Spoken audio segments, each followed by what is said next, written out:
Hi friends, welcome back. I hope you guys are doing well. But today I have my laptop with me and we are going to be going over a list of 25 common houseplants that are must-have for plant parents. And this is on mydomain.com. I don't know if you can see that. This is what the article looks like. I'll link it down below. So yeah, we're just going to be looking through these lists and I'm just going to give my personal opinion on if I agree with them or not. Sorry if I'm looking down a bit. The first plant on this list is the Philodendron Hope, which I don't have one myself, but I used to. Last summer I was caring for one of my friends' Philodendron Hope while they were away for the summer with school being out. And I'd say it's a pretty simple plant. I had an issue with it wanting to lose its leaves, but like I don't know if it was just struggling to adapt to my environment, but once it got used to it, I feel like it bounced back and it has these really pretty, like really wide leaves. So if you have the space for that kind of plant and you want something to really create that like jungly vibe, I would definitely recommend this plant. However, do keep in mind that it does sprawl out a lot and take up a bunch of space. Okay, the next plant on this list is the rubber tree, and I do not have any ficus of any kind, and there's a reason for that. I am not a huge fan of them. I do want to get a fiddle leaf fig at some point, but the rubber tree just isn't really. It's a very pretty plant, but they lose their leaves so easy, and I just think they're really finicky. I definitely wouldn't call them a beginner-friendly houseplant. It says bright direct to indirect light, which is right. It needs a lot of light.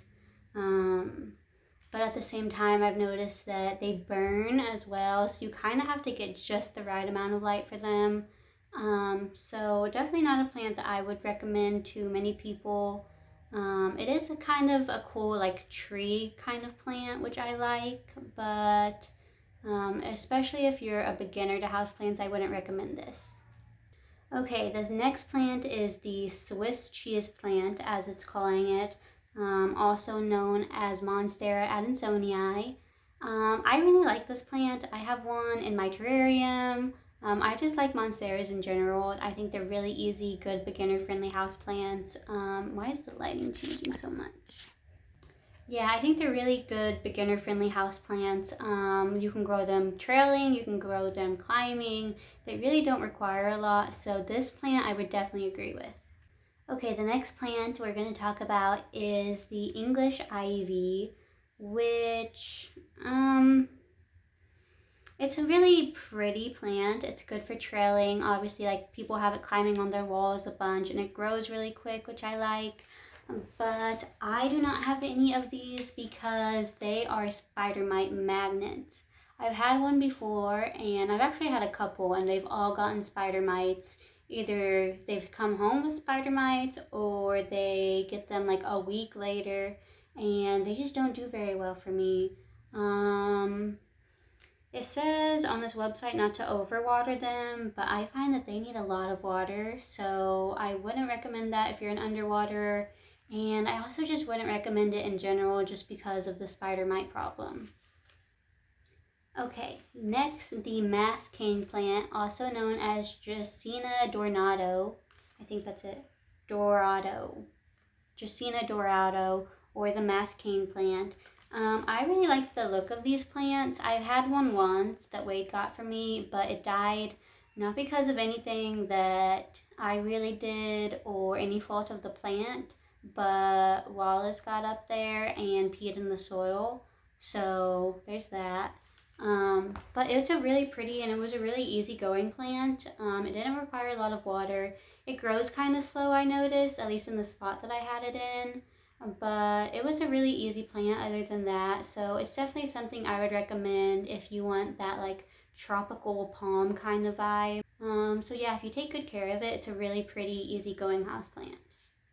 Okay, the next plant on this list is the watermelon peperomia. And I know I'm going to get some hate for this, but I do not like this plant at all. It is so finicky that like anyone that I've had, everyone who I've heard talk about watermelon peperomia specifically, not peperomia in general, I like peperomia, but specifically the watermelon peperomia, it's just really difficult to care for and keep looking pretty.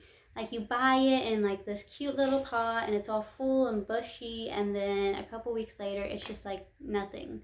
And I don't really know why it does that. I don't know, maybe it requires like a very specific amount of humidity, but anytime I've cared for this plant, it just dies really quick. So definitely not a plant that I would recommend. But again, that's just my opinion. Ooh, okay. Next one is the bird of paradise, and I've never had one myself, but I've seen people grow them a lot. I've seen a lot of like beginner, intermediate plant care people grow this plant and do really well with it. It requires some pretty bright light, but as long as you can give it that, I think you'll be fine. I like the look of it, how it doesn't sprawl out in the same way as the Philodendron Hope does. It stays a little more upright, but I like how the leaves kind of curve a little bit. And it's just a really pretty plant that can definitely be a statement plant if you want it to be.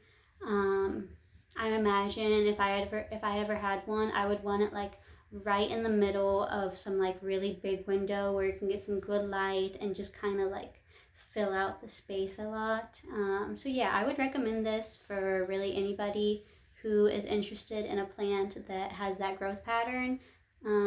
As far as specific care tips, I don't have any just because I haven't grown one myself, but I think it's pretty easy and pretty low maintenance.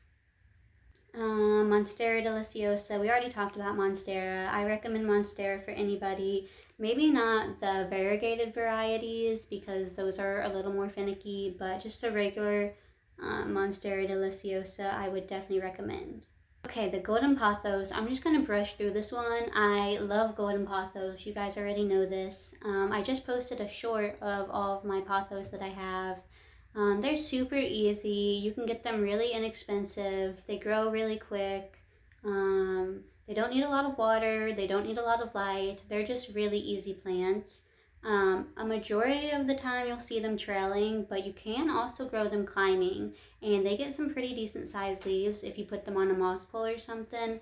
But I like to have mine trailing. There's one right up there, just trailing down. It's grown quite a bit this summer already, and I really like them. So if you are interested in this plant and you don't have one, definitely go get one. This one I would say is a must-have. Okay, snake plants. I like snake plants.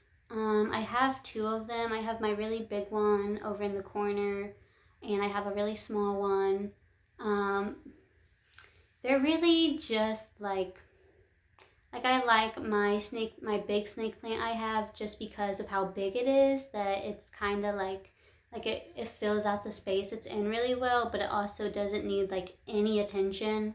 So if you're looking for a plant to just kind of like put in a not a dark corner of your house, but like a less bright corner of your house, that you could kind of forget about a little bit, then I would recommend a snake plant. They're not the most exciting, and unless you keep them in like really bright light, they don't grow super quick, but they're really easy to care for, I will say that.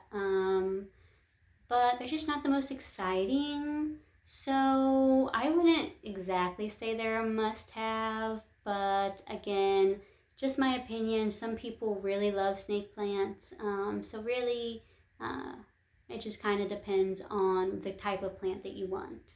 Okay, next is the Chinese money plant, also known as Pilea Perperomioides. I think that's how you say it. Peperomioides. That's fun to say. I love this plant. I actually really want one myself. I don't have one, and I haven't had one in a while. I think I just got rid of it because it was just getting really big and like out of hand, and I wasn't taking very good care of it. But this is a pretty easy plant in my opinion. It can be a little finicky. You have to kind of get the water right with it. It doesn't like to stay like consistently moist, but it also doesn't like to be too dry. So that can be a little difficult to kind of figure out. But once you figure out the watering, I think this plant's really easy. And I just love the look of it. I like the super round leaf shape and just how it grows. So I would recommend this to someone, and I would definitely say it's a must-have. Even though I don't have one myself, I do plan on getting one at some point when maybe I have more room, or if I just were to come across one day, like at Lowe's or something, I would probably pick it up. Okay, the next plant on this list, I don't know what number we're on. I'm not really keeping track. I'm not including all of the plants on this list just because there are some I don't know much about. But the next one I want to talk about is the string of hearts, which you guys already know. I have my huge string of hearts and I absolutely love it. It's easily one of my favorite plants. I'm looking at it right now. Yeah, I really like this plant. Really, it's super easy to care for. It doesn't need a ton of water. It likes some bright light. I will say that. But it's really easy to care for, really easy to propagate. The only issue people sometimes have is the top of the plant getting like bald or like thinning out a little bit because it normally doesn't get that much light if you have it trailing. That's kind of what's happening with mine a little bit, but I still think it looks so beautiful. It's a really easy plant, and I would not want to give mine up for any reason. So I would definitely say this is a must-have. Okay, the final plant we're going to talk about is Fittonia, also known as the nerve plant. I have one of these. It's the only one I've ever had before, and I'm kind of surprised it hasn't died yet because when I got it, I originally got it as like a terrarium plant because I thought that it just needed like super high humidity, so much water that I wouldn't keep up on it. And I've had it for a while now and it's doing really well. It grows really quick. I currently have it outside on our like sun porch. It's not getting any direct light. I don't think it likes direct light. But it actually doesn't dry out that quick for me. I recently repotted, and with it being summertime, it's a little more humid outside. So I only have to water it like once, maybe twice a week. When I had it inside, I was probably watering it a couple times a week. But it gets to the point where the leaves are just like completely like drooped over. They look like they're about to wilt and just like die. And you give it some water and it just perks right back up. So it's definitely a fun plant. It's actually kind of fun. Like, I know we're not supposed to like enjoy underwatering our plants, but this one's kind of fun because when you do underwater it, then you get to watch it perk back up. So yeah, I really like this plant. I don't know if I'd say it's a must-have, but I'd say it's a pretty fun plant, so I would recommend it. Alright guys, that's going to be all for today's video. Thank you for joining me. I hope you enjoyed this video. Definitely let me know if you agree or disagree with any of these houseplants. As I said, these are just my opinions, but again, I'll have the article linked down below, so if you guys want to check it out and come back and comment on which one of those plants you would recommend as like the must-have houseplant. But I will see you guys in the next video. Bye.